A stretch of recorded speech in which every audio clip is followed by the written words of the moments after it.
Excel में if error का use क्या होता है, तो ये मैंने फॉर्मेट बना के रखा है। तो इफ एरर का यूज, अगर हमें फंक्शन का यूज किसी एरर को हैंडल करने करने के लिए हम किया जाता है, मतलब जैसे कि हमें कुछ छुपाने के रिप्लेस करना है, छुपाने के बाद कुछ रिप्लेस करना है, इसके लिए हम इफ एरर का यूज करते हैं। अगर फॉर्मूला में एरर आता है, जैसे कि फॉर्मूला में एरर देखिए, ऐसे एरर आने के बाद ये ड्यू, हैशटैग ड्यू और जीरो, हैशटैग एन और स्लैश ए ऐसे आता है, और हैशटैग वैल्यू अगर एरर होगा तो तब हमें पता चलता है कि कुछ तो एरर है फॉर्मूला। तो इफ एरर ये बताता है, तो हमें इफ एरर का यूज करके एरर की जगह आपका दिया हुआ रिजल्ट दिखाता है, मतलब जो मतलब इफ एरर यूज करने के बाद जो सही फॉर्मूला है वो बताता है। तो हम इसके लिए हम इफ एरर का यूज करते हैं। तो देखिए आज हम देखेंगे इफ एरर कैसे यूज करते हैं।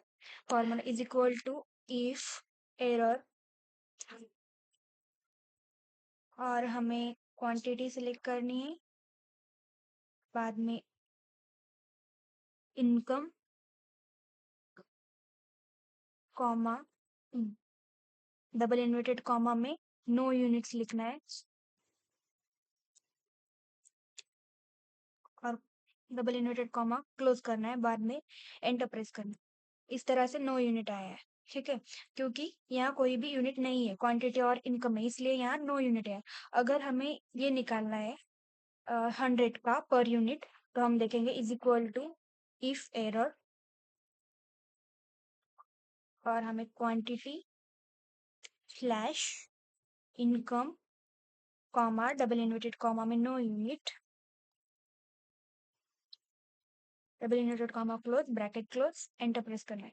तो इस तरह हमारा आ गया 0.01। तो ये हम इफ एरर का फॉर्मूला यूज करके निकालते हैं। ठीक है, अगर आपको फॉर्मूला समझ में आए तो लाइक कीजिए और कमेंट कीजिए। Thank you.